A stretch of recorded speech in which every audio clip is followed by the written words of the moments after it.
मंगरू जरा इन खाली बर्तनों की तरफ भी अपनी नजर डालो। आखिर कब तक हम सिर्फ उम्मीदों के सहारे जिंदा रहेंगे? पूरे गांव में हमारी ही ऐसी बदकिस्मत चौखट है जहां महीने के 15 दिन चूल्हा सिर्फ राख उगलने के लिए जलता है। पड़ोस की स्त्रियां नए कपड़ों और गहनों की बातें करती हैं और मैं यहाँ सिर्फ 2 वक्त की रोटी के लिए तरसती रहती हूँ। धनिया, तुम जानती हो कि मैं मेहनत करने में कोई कसर नहीं छोड़ता। सुबह सूरज निकलने से पहले जंगल जाता हूँ और शाम ढले भारी बोझ उठाकर लौटता हूँ। लकड़ी काटना ही मेरा पुरखों का हुनर है और इसी से हमारा गुजारा चलता है। वक्त बुरा है, मैं मानता हूँ, पर मेहनत का फल कभी ना कभी तो मिलता ही है। तुम चिंता मत करो, मैं आज जंगल के उस हिस्से में जाऊंगा जहाँ की लकड़ियाँ शहर के बाजार में ऊंचे दामों पर बिकती हैं। बस तुम थोड़ा धैर्य रखो, भगवान सब ठीक कर देगा। धैर्य? पिछले 10 सालों से मैं धैर्य का ही घूंट पीकर जी रही हूँ। आपकी यह बातें अब मुझे दिलासा नहीं बल्कि जख्म देती हैं। लकड़ी काटने के अलावा भी दुनिया में बहुत से काम हैं। आप किसी जमींदार के यहाँ मजदूर क्यों नहीं बन जाते या फिर शहर जाकर कोई ढंग की नौकरी क्यों नहीं ढूंढते? लकड़ी काटकर आप सिर्फ अपना कंधा तोड़ रहे हैं, गरीबी ही नहीं, मैं अब इस भूख को भी बर्दाश्त नहीं कर सकती। मुझे बस इतना चाहिए कि कम से कम हम दोनों रात को चैन की नींद सो सके, बिना इस डर के कि कल सुबह क्या खाएंगे। ठीक है धनिया, अगर तुम्हें लगता है कि यह काम हमारे लिए काफी नहीं है तो मैं आज से ही दूसरे काम की तलाश शुरू कर दूंगा। मैं लकड़ियां काटने के साथ साथ गांव के जमींदार से भी बात करूंगा कि क्या उनके पास मेरे लिए कोई और काम है। मैं नहीं चाहता कि तुम्हारी आंखों में कभी भी दुखों के बादल छाएं। मैं वादा करता हूं कि मैं हार नहीं मानूंगा। बस आज का दिन किसी तरह काट लो। शाम को जब मैं लौटूंगा तो शायद कोई अच्छी खबर लेकर आऊं। अब मुस्कुरा दो, तुम्हारी मुस्कान ही मेरी असली पूंजी है। तभी अचानक दरवाजे पर हल्की सी दस्तक हुई। केशव उठा और बाहर गया। दरवाजे पर एक बूढ़ा साधु खड़ा था। चेहरा शांत, आंखें तेजस्वी, लेकिन शरीर बेहद कमजोर। बेटा, क्या इस प्यासे राही को थोड़ा सा शीतल जल मिल सकता है? मैं मीलों का सफर तय करके आ रहा हूँ और अब मेरी देह मेरा साथ नहीं दे रही। कंठ सूख गया है और पैरों में छाले पड़ गए हैं। अगर तुम्हारे पास थोड़ा सा अन्न भी हो तो इस बूढ़े को दान कर दो। मुझे किसी राजसी भोग की इच्छा नहीं है, बस एक निवाला मिल जाए ताकि अपनी यात्रा जारी रख सकूं। ईश्वर तुम्हारी सेवा को स्वीकार करेगा और तुम्हारे घर के भंडार हमेशा भरे रहेंगे। प्रणाम महात्मा जी, आपका मेरे द्वार पर आना मेरा सौभाग्य है, लेकिन मैं आपको किस मुंह से बताऊं कि मेरे पास आपको खिलाने के लिए एक दाना भी नहीं है। हम खुद पिछले कई दिनों से भूखे हैं। मेरी कुटिया में केवल खाली बर्तन और गरीबी का डेरा है।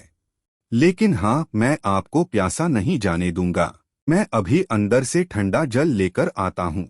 भोजन ना दे पाने का मुझे बहुत दुख है, कृपया मुझे क्षमा कर दीजिएगा। पुत्र, दुखी मत हो। दान देने के लिए धन की नहीं, मन की जरूरत होती है। तुम्हारी आंखों में जो करुणा है वह किसी भी 56 भोग से कहीं अधिक तृप्ति देने वाली है। तुम जल ले आओ, वही मेरे लिए अमृत के समान होगा। इंसान की असलियत उसके अभाव में ही पता चलती है और तुमने अभाव में होकर भी अतिथि सत्कार का धर्म निभाया है। जाओ बेटा, जल ले आओ, मैं यहीं तुम्हारी प्रतीक्षा कर रहा हूँ। तुम्हारी सादगी ने मेरा मन जीत लिया है। मंगरू ने जैसे ही योगी को जल पिलाया, योगी का चेहरा चमक उठा। उन्होंने प्रसन्न होकर मंगरू को आशीर्वाद दिया। मंगरू, तुम्हारी सेवा भावना से मैं अत्यंत प्रसन्न हूँ। मैं तुम्हें 3 ऐसे वरदान देता हूँ जो साधारण मनुष्यों की पहुँच से बाहर है। तुम जो भी मांगोगे वह सच हो जाएगा, लेकिन याद रहे वरदान का उपयोग सोच समझ करना। धन, वैभव, आयु या शक्ति, तुम कुछ भी मांग सकते हो। अपनी पहली इच्छा बताओ पुत्र, बोलो, तुम्हारी पहली अभिलाषा क्या है? महात्मा जी, आपने मुझे बड़ी परीक्षा में डाल दिया। वैसे तो मुझे बहुत कुछ चाहिए, पर मैं अपनी बुद्धि का प्रयोग करना चाहता हूँ। मेरा पहला वरदान यह है कि मेरी यह कुल्हाड़ी, जिसे मैं अपनी जान से ज्यादा चाहता हूँ, जो भी इसे हाथ लगाए वो मेरी आज्ञा के बिना इसे छोड़ ना पाए, और अगर वह इसे चलाना शुरू करें तो जब तक मैं रुकने को ना कहूँ वो रुक ना सके। क्या आप मुझे ऐसा विचित्र वरदान दे सकते हैं? मुझे लगता है कि यह मेरे बहुत काम आएगी। अजीब मांग है, पर वचन के अनुसार तथास्तु। तुम्हारी कुल्हाड़ी अब तुम्हारी आज्ञा की गुलाम है। अब बिना समय गवाए अपनी दूसरी इच्छा प्रकट करो। याद रखना तुम्हारे पास केवल 2 और मौके बचे हैं। क्या तुम्हें सोने की खदान चाहिए या फिर कोई ऐसा महल जो बादलों को छूता हो? संसार की हर सुख सुविधा तुम्हारे कदमों में हो सकती है। बस एक बार अपने मन की बात कहो और चमत्कार देखो। महाराज, दूसरी इच्छा के लिए मैं इस पुरानी लकड़ी की कुर्सी को चुनता हूँ। मैं चाहता हूँ कि जो कोई भी इस कुर्सी पर एक बार बैठ जाए वो मेरी अनुमति के बिना यहाँ से हिल तक ना सके। वो इस कुर्सी से ऐसा चिपक जाए जैसे पत्थर पर लकीर। चाहे कोई कितना भी बलवान क्यों ना हो, मेरी मर्जी के बिना उसका उठना नामुमकिन हो जाए। बस यही मेरी दूसरी विनती है। मुझे विश्वास है कि आप मेरी इस इच्छा को भी पूरा करेंगे। तुम्हारी सोच किसी आम आदमी जैसी नहीं है मंगरू। यह वरदान भी तुम्हें दिया। अब आखिरी और तीसरी इच्छा की बारी है। सोच लो, क्या तुम अपनी गरीबी हमेशा के लिए खत्म नहीं करना चाहोगे? क्या तुम्हें अपने लिए लंबी आयु यानी रोगी काया नहीं चाहिए? यह अंतिम अवसर है। इसके बाद मैं अदृश्य हो जाऊंगा और फिर कभी नहीं मिलूंगा। अपनी तीसरी इच्छा मांगो और अपने भाग्य का फैसला खुद करो। महात्मा जी, तीसरी इच्छा के रूप में मैं चाहता हूँ कि मेरा यह जो पुराना थैला है, इसके भीतर मैं जो कुछ भी डाल दूं, चाहे वह कोई वस्तु हो, सोना हो या कोई जीवित प्राणी, उसे मेरे अलावा कोई और बाहर ना निकाल सके। वो उस थैले की गहराई में तब तक कैद रहे जब तक मैं खुद उसे आजाद ना करूं। यही मेरी अंतिम मांग है। तुम्हारी सोच किसी आम आदमी जैसी नहीं है मंगरू। तुम्हारी विचित्र मांगे है, पर वचन के अनुसार तथास्तु। तुम्हारी तीनों मांगे पूरी हुई। याद रखना, वरदान तभी काम आते हैं जब उनका उपयोग सही समय पर हो। साधु बाबा के जाते ही धनिया, जो अब तक चुपचाप सब सुन रही थी, ज्वालामुखी की तरह फट पड़ी। उसे लगा कि मंगरू ने अपनी मूर्खता से सुनहरे भविष्य की बलि दे दी है। वाह मंगरू, क्या गजब की बुद्धिमानी दिखाई है आपने। साक्षात देवता आपके द्वार पर आकर कह रहे थे कि धन मांग लो, सुख मांग लो, पर आपने क्या मांगा? कुल्हाड़ी, कुर्सी और थैला। क्या इन बेजान चीजों से मेरा पेट भरेगा? क्या इन वरदानों से हमारे सिर की छत पक्की हो जाएगी? मैं यहाँ दाने दाने को तरस रही हूँ और आपने फालतू वरदान मांग लिया। आज आपने साबित कर दिया कि आप कभी तरक्की नहीं कर सकते। काश वो वरदान मुझे मांगने का मौका मिलता तो आज मैं इस झोपड़ी को महल बना देती। धनिया, तुम जो देख रही हो वो केवल साधारण चीजें हैं, पर मैं जो देख रहा हूँ वो एक सुरक्षा कवच है। कभी कभी सीधे तरीके से मांगा हुआ धन टिकता नहीं है, पर बुद्धि से बनाई गई संपत्ति सदा साथ रहती है। तुम मुझ पर भरोसा रखो। यह 3 वरदान हमें वह सब कुछ दिलाएंगे जो तुम चाहती हो। मैंने जो मांगा है उसके पीछे गहरा रहस्य है जो वक्त आने पर तुम्हें समझ आ जाएगा। फिलहाल शांत हो जाओ, क्योंकि आने वाला समय बहुत बड़ी चुनौतियां लेकर आने वाला है। पत्नी के तानों से आहत होकर मंगरू अपनी कुल्हाड़ी कंधे पर रखकर चंदनपुर के सबसे घने और डरावने जंगल की ओर निकल पड़ा। दोपहर की तपती धूप पेड़ों की घनी छांव को चीरने की कोशिश कर रही थी। मंगरू एक पुराने बरगद के पेड़ के नीचे बैठ गया। उसका मन अशांत था और पेट में भूख की आग जल रही थी। उसे लग रहा था कि शायद उसने सच में वरदान मांगने में गलती कर दी। हे भगवान, क्या मेरी किस्मत में हमेशा ठोकरें खाना ही लिखा है? धनिया सही कह रही थी। अगर मैं उस महात्मा से सोने की मोहरें मांग लेता तो कम से कम आज मुझे इस तरह भटकना तो नहीं पड़ता। पेट में अन्न का दाना ही नहीं, जंगल में भी अब सूखी लकड़ियां मिलना मुश्किल हो गया है। ऐसा लगता है जैसे यह पेड़ भी मेरी गरीबी का मजाक उड़ा रहे हैं। समझ नहीं आता कि मैं घर वापस किस मुंह से जाऊंगा। वहां तो सिर्फ खाली बर्तन और पत्नी की शिकायतें मेरा इंतजार कर रही हैं। तभी झाड़ियों के पीछे से एक विचित्र बूढ़ा व्यक्ति बाहर निकला और चेहरे पर एक अजीब सी कुटिल मुस्कान थी। वो धीरे धीरे मंगरू की ओर बढ़ने लगा। मंगरू ने गौर किया कि उस बूढ़े के चलने की आवाज सामान्य नहीं थी। अरे ओ नौजवान, इतना उदास होकर इस वीराने में क्यों बैठे हो? तुम्हारी आहें तो इस जंगल के पत्तों को भी सुखा रही है। क्या बात है? क्या तुम्हारी पत्नी ने तुम्हें घर से निकाल दिया है, या फिर यह गरीबी का भूत तुम्हारा पीछा नहीं छोड़ रहा? देखो, मैं इस जंगल का बहुत पुराना निवासी हूँ और मैं लोगों के दुख भांप लेता हूँ। तुम्हारी हालत देखकर मुझे तुम पर दया आ रही है। अगर तुम चाहो तो मैं तुम्हारी सारी दरिद्रता एक पल में दूर कर सकता हूँ। बस तुम्हें मेरी एक छोटी सी शर्त माननी होगी। बोलो, क्या तुम अपनी किस्मत बदलना चाहते हो? प्रणाम महानुभाव। आप अचानक इस घने जंगल में कहाँ से आ गए? आपको कैसे पता चला कि मैं अपनी पत्नी से परेशान होकर यहाँ बैठा हूँ? आपकी बातें सुनकर मुझे थोड़ा अजीब लग रहा है और यह आपके पैर, आप कोई साधारण मनुष्य तो नहीं लगते। कहीं आप वही मायावी राक्षस तो नहीं जिसकी कहानियां हमारे बुजुर्ग सुनाया करते थे, जो लोगों को लालच देकर उनका सब कुछ छीन लेता है? मुझे आपसे बात करने में डर लग रहा है।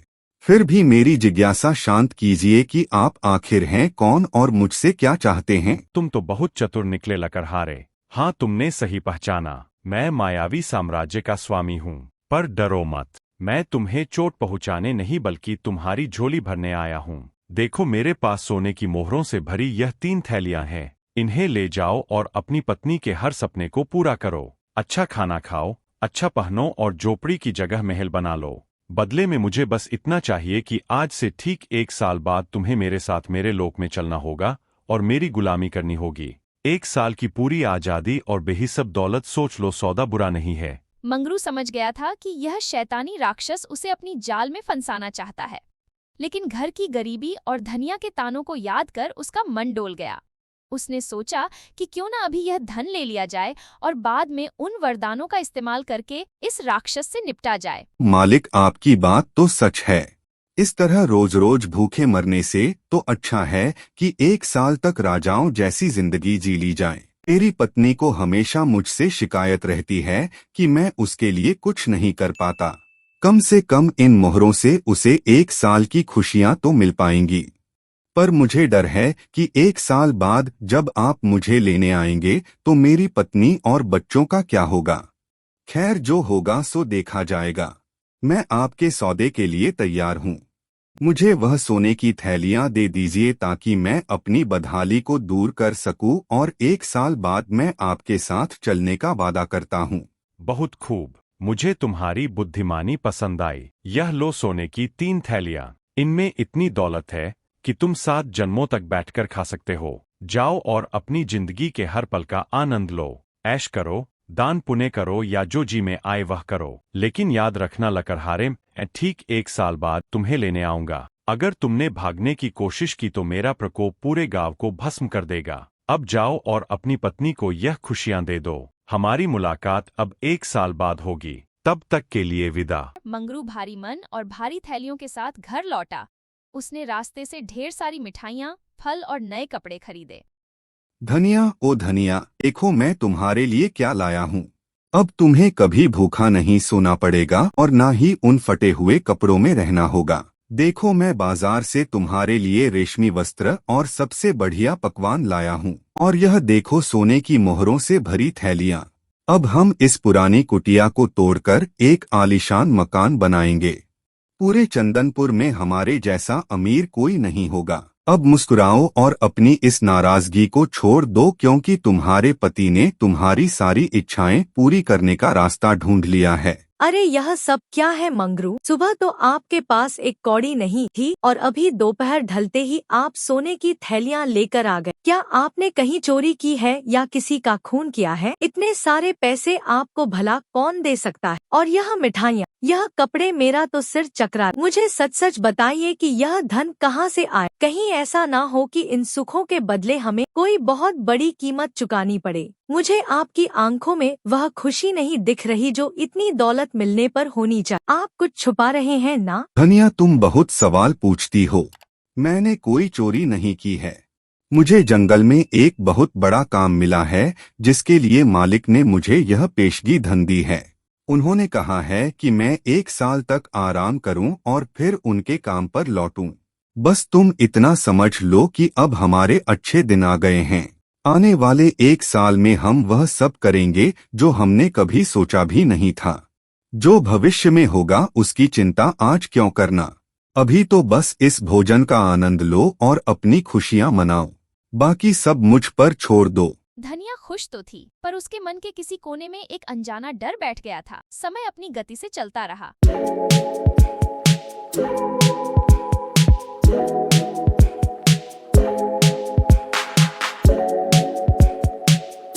मंगरू, आज साल का आखिरी दिन है और आप सुबह से पागलों की तरह इस पुरानी कुल्हाड़ी को DKHE रहे हैं। मुझे सच सच बताइए, वो मालिक कौन है जिसने आपको इतना धन दिया? हमारे पास अब सोने की कमी नहीं है, फिर भी आप इस फटी पुरानी कुल्हाड़ी और लकड़ी की बेकार कुर्सी को अपनी जान से ज्यादा संभाल कर रखते हैं। और आज वो आपको कहाँ ले जाने वाला है? आपकी चुप्पी मुझे अंदर ही अंदर खाए जा रही है। क्या हम हमेशा के लिए जुदा होने वाले हैं? अगर ऐसा है तो मुझे यह धन दौलत नहीं चाहिए, मुझे बस अपने पति का साथ चाहिए। क्या आप मुझ पर इतना भी भरोसा नहीं करते कि अपनी परेशानी मुझे बता सके? धनिया, तुम व्यर्थ ही घबरा रही हो। मैंने तुम्हें पहले भी कहा था कि वक्त आने पर सब पता चल जाएगा। आज वह घड़ी आ गई है। जो धन हम पिछले 1 साल से इस्तेमाल कर रहे हैं वह कोई साधारण धन नहीं था। उसे पाने के लिए मैंने अपनी जान का सौदा किया है। लेकिन घबराओ मत, मैंने उस महात्मा से जो 3 वरदान मांगे थे वह आज हमारी रक्षा करेंगे। तुम बस इतना करो कि जब वह अतिथि यहाँ आए तो तुम घर के अंदर हाय रहना और चाहे जो हो जाए बाहर मत आना। आज मैं दिखा दूंगा कि एक साधारण इंसान की बुद्धि बड़े से बड़े मायावी को कैसे परास्त कर सकती है। बस मुझ पर विश्वास रखो और प्रार्थना करो। वो बूढ़ा साधु अब अपने असली रूप में था, एक भीमकाय राक्षस जिसकी लंबी सींगें थी और आंखों से अंगारे बरस रहे थे। हाँ लकड़हारे, समय समाप्त हुआ। देखो, मैं अपना वादा निभाने आ गया हूँ। तुमने 1 साल तक मेरे धन पर खूब ऐश की, अच्छे पकवान खाए, पर अब भुगतान का समय है। चलो अपनी यह कुल्हाड़ी उठाओ और मेरे पीछे पीछे मेरे नरक लोक की ओर चलो। वहां तुम्हें अनंत काल तक मेरी गुलामी करनी होगी। अब देर मत करो, मेरी भूख बढ़ रही है और मुझे इंसानों को तरपाने में बड़ा मजा आता है। क्या तुम तैयार हो अपने मालिक के साथ चलने के लिए, या फिर मुझे तुम्हें घसीट कर ले जाना पड़ेगा? अपनी पत्नी से विदा ले लो, क्योंकि अब तुम उसे कभी दोबारा नहीं देख पाओगे। प्रणाम मालिक, आप आ गए। मैं तो आपका ही इंतजार कर रहा था। भला मैं अपने वादे से कैसे मुकर सकता हूँ? मैं चलने के लिए बिल्कुल तैयार हूँ। आखिर आपने मुझे 1 साल तक राजाओं वाली जिंदगी जो दी है, लेकिन मालिक जाने से पहले मेरी एक छोटी सी विनती है। देखिए, मैंने अपने बच्चों के लिए यह ढेर सारी लकड़ियां इकट्ठा की हैं ताकि मेरे जाने के बाद उन्हें सर्दी ना लगे। बस इतनी सी लकड़ियां काटनी बाकी रह गई हैं। अगर आप महानता दिखाते हुए इस कुल्हाड़ी से इन 2-4 कुंदों को फाड़ दें तो मैं चैन से आपके साथ चल सकूंगा। आपके लिए तो यह पल भर का काम है। क्या आप अपने इस सेवक पर इतना सा उपकार करेंगे? तुम इंसान भी कितने भावुक होते हो, जाते जाते भी लकड़ियों की चिंता कर रहे हो। लाओ इधर दो ये खिलौना जैसी कुल्हाड़ी, देखो मैं इसे कैसे एक ही बार में चकनाचूर करता हूँ। राक्षस कुल्हाड़ी उठाकर लकड़ी को चुन लगता है। ये लो और ये लो। अरे यह क्या हो रहा है? यह कुल्हाड़ी मेरे हाथों से चिपक क्यों गई है? मैं इसे छोड़ना चाहता हूँ पर यह मेरे हाथों को जकड़ती जा रही है और मेरा शरीर अपने आप वार किए जा रहा है। मैं रुकना चाहता हूँ पर मेरे हाथ रुक नहीं रहे। लकड़हारे, यह क्या जादू किया है तूने? मुझे रोक, मैं कह रहा हूँ मुझे अभी के अभी रोक, वरना इस पूरी जगह को तबाह कर दूंगा। अरे मालिक, इतनी जल्दी थक गए? आप तो कह रहे थे कि यह आपके लिए बच्चों का खेल है। काटिए मालिक, अभी तो बहुत सारी लकड़ियां बाकी हैं। आप शायद भूल गए, इस कुल्हाड़ी को जो भी पकड़ता है वो मेरी आज्ञा के बिना इसे छोड़ नहीं सकता और जब तक मैं ना कहूँ वह रुक भी नहीं सकता। अब काटते रहिए लकड़ियां पूरी रात। मुझे तो अब नींद आ रही है, मैं जाकर थोड़ा आराम करता हूँ। जब आप थक कर चूर हो जाएं और आपकी हड्डियां जवाब देने लगे तब मुझे पुकारिएगा। तब तक इस मुफ्त की मजदूरी का आनंद लीजिए। यह बोलकर मंगरू वहां से चला जाता है। राक्षस पूरी रात लकड़ी को चिर कर थक जाता है। अगले दिन जैसे ही वहां मंगरू आता है, राक्षस उससे विनती करने लगता है। मंगरू बेटा मंगरू, मुझे बचा ले, मैं हार गया। तुम्हारी बुद्धि के आगे मेरी माया फेल हो गई। मेरे हाथ अब फटने वाले हैं, मेरा दम घुट रहा है। कृपया मुझे इस कुल्हाड़ी के चंगुल से आजाद कर दो। मैं कसम खाता हूँ कि मैं तुम्हें अभी नहीं ले जाऊंगा। मैं तुम्हें 1 साल की और मोहलत देता हूँ और साथ में 3 और सोने की थैलियां भी दूंगा। बस मुझे इस नरक से निकालो। मैं अब एक पल भी यह कुल्हाड़ी नहीं चला सकता। मुझ पर दया करो। अच्छा तो आ गए ना लाइन पे। 1 साल की मोहलत और 3 थैलियां। नहीं मालिक, इतना कम तो मेरी मेहनत का हर जाना भी नहीं है। अगर आप आजाद होना चाहते हैं तो आपको मुझे 5 थैलियां सोने की मोहरें देनी होंगी और वादा करना होगा कि आप अगले 2 साल तक इधर नजर भी नहीं आएंगे। अगर मंजूर है तो मैं कुल्हाड़ी को रुकने का आदेश दूं। मंजूर है, मुझे सब मंजूर है। 5 क्या तुम 7 थैलियां ले लो, पर मुझे इस जादुई फंदे से छुड़ाओ। मैं अगले 2 साल तक इस गांव की सीमा में भी कदम नहीं रखूंगा। यह लो तुम्हारी सोने की थैलियां। मैंने अपनी माया से उन्हें तुम्हारे सामने प्रकट कर दिया है। अब बस इस कुल्हाड़ी को रुकने को कहो। मेरी शक्ति अब जवाब दे रही है। मंगरू ने कुल्हाड़ी को रुकने का आदेश दिया। कुल्हाड़ी तुरंत राक्षस के हाथ से छूटकर गिर गई। राक्षस बिना पीछे मुड़े वहां से भाग गया। समय का पहिया अपनी गति से चलता रहा और देखते ही देखते 2 साल का लंबा अरसा बीत गया।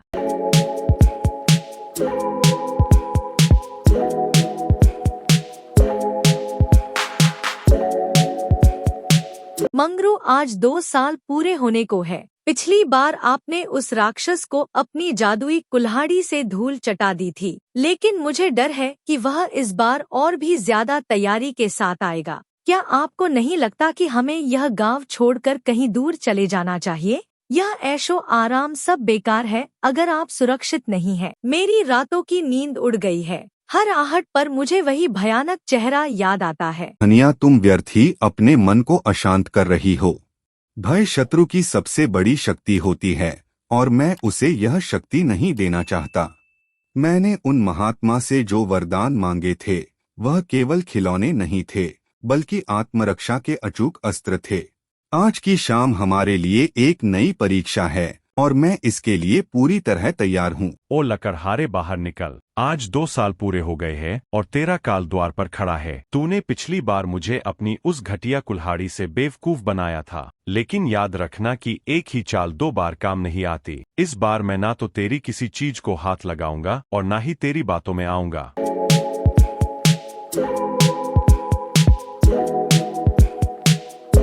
अरे मालिक, आप आ गए। तो कब से आपकी प्रतीक्षा कर रहा था। आप तो बाहर ही रुक गए। क्या आप अपने इस पुराने सेवक से इतना डर गए हैं? देखिए, मैं तो चलने के लिए बिल्कुल तैयार खड़ा हूँ। पिछली बार जो हुआ उसके लिए मैं आपसे क्षमा चाहता हूँ। वह तो बस एक मजाक था। आप इतनी दूर से थके हारे आए होंगे, कम से कम थोड़ा विश्राम तो कर लीजिए। देखिए, मैंने आपके स्वागत के लिए अपनी सबसे आरामदायक कुर्सी रखी है। बस 5 मिनट यहाँ बैठिए। मैं अपनी पत्नी से विदा लेकर और अपना थोड़ा सामान समेटकर तुरंत आपके साथ चलता हूँ। राक्षस मंगरू की बात सुनकर सोच में पड़ गया। उसे लगा कि मंगरू शायद हार मान चुका है। उसने चारों तरफ देखा। वहां ना तो कोई कुल्हाड़ी थी और ना ही कोई हथियार। आंगन के बीचों बीच बस एक साधारण सी लकड़ी की कुर्सी रखी थी। अपनी थकान और मंगरू की विनम्रता को देखते हुए राक्षस ने सोचा कि थोड़ा आराम करने में कोई बुराई नहीं है। लगता है तुझे अब अपनी असलियत समझ आ गई है। अच्छा है कि तूने सरेंडर कर दिया, वरना मैं आज बहुत गुस्से में था। खैर, तू कहता है तो मैं 5 मिनट यहाँ बैठ जाता हूँ, पर याद रखना अगर तूने कोई चालाकी की तो तेरा अंजाम बहुत बुरा होगा। राक्षस कुर्सी पर बैठ जाता है। यह कुर्सी तो सच में बहुत आरामदायक है। अब जा जल्दी से अपना सामान ले आ और अपनी पत्नी को आखिरी बार देख ले। मैं यहाँ बैठ के तेरा इंतजार कर रहा हूँ। अरे मालिक, आपको कुर्सी पसंद आई, यह जानकर मुझे बहुत प्रसन्नता हुई। पर क्या आप जानते हैं, यह कुर्सी जितनी आरामदायक बैठने में है, उठने में उतनी ही कष्टदायक है। जरा कोशिश तो कीजिए उठने की। क्या हुआ मालिक, आप तो हटने का नाम ही नहीं ले रहे। लगता है आप मेरी इस तुच्छ कुर्सी के प्यार में पड़ गए हैं। मैंने आपको बताया नहीं था कि जो भी इस कुर्सी पर एक बार विराजमान हो जाता है वो मेरी आज्ञा के बिना यहाँ से हिल तक नहीं सकता। राक्षस ने पूरी ताकत लगा दी। उसने जोर जोर से चिल्लाया और अपनी मायावी शक्तियों का उपयोग किया, पर वो कुर्सी से टस से मस ना हुआ। ऐसा लग रहा था जैसे वो कुर्सी का ही एक हिस्सा बन गया हो। वो जितना जोर लगाता कुर्सी उसे उतना ही कसकर जकड़ लेती। हार मानकर वो फिर से गिड़गिड़ाने लगा। मंगरू, ये तूने फिर से मेरे साथ क्या किया? मुझे छोड़ दे। मैं इस कुर्सी से चिपक गया हूँ। मेरी हड्डियां चटक रही है। मुझे लगा था तू सुधर गया होगा, पर तू तो पहले से भी ज्यादा खतरनाक निकला। मुझे इस कैद से आजाद कर दे। मैं वादा करता हूँ कि मैं तुझे कभी अपने लोक नहीं ले जाऊंगा। मुझे बहुत दर्द हो रहा है लकड़हारे। क्या तुझे मुझ पर दया नहीं आती? मैं कसम खाता हूँ कि मैं फिर कभी इधर नहीं आऊंगा। बस मुझे इस लकड़ी के शैतान से अलग कर दे। दया, आप एक राक्षस होकर दया की बात कर रहे हैं? आप तो मुझे खत्म करने आए थे। देखिए मालिक, मैं कोई बुरा इंसान नहीं हूँ, पर मैं अपनी सुरक्षा करना जानता हूँ। अगर आप आजाद होना चाहते हैं तो पिछली बार से दुगनी कीमत चुकानी होगी। मुझे 10 थैलियां सोने की मोहरें चाहिए, और इस बार आपको वादा करना होगा कि आप अगले 5 सालों तक इस इलाके की तरफ मुड़कर भी नहीं देखेंगे। अगर आपको यह सौदा मंजूर है तो कहिए। मंजूर है, मुझे सब मंजूर है। 10 क्या, मैं तुझे 20 थैलियां दूंगा। बस मुझे यहाँ से उठा। मैं वचन देता हूँ कि अगले 5 सालों तक तेरे गांव की परछाई से भी दूर रहूंगा। तेरी बुद्धि के आगे मैं नतमस्तक हूँ। यह ले तेरा धन। अब बस अपनी इस जादुई कुर्सी को हुक्म दे कि वह मुझे छोड़ दे। मैं अब एक पल भी यहाँ नहीं रुकना चाहता। मुझे जाने दे मंगरू। मैं फिर कभी तुझे चुनौती देने की भूल नहीं करूंगा। मंगरू ने जैसे ही आजाद कहा, राक्षस स्प्रिंग की तरह कुर्सी से उछला और बिना पीछे देखे भाग निकला। उसके बाद राक्षस कभी वापस नहीं आया। मंगरू उस धन से गांव का सबसे अमीर आदमी बन गया था, और इस तरह मंगरू ने अपनी सादगी और बुद्धिमत्ता से एक महाबली राक्षस को धूल चटा दी। अगर आपको यह कहानी पसंद आई हो तो लाइक करें, अपने दोस्तों के साथ शेयर करें और अपनी राय कमेंट में बताएं। आपका साथ हाय हमें और भी मजेदार और प्रेरणादायक कहानियाँ लाने की ताकत देता है।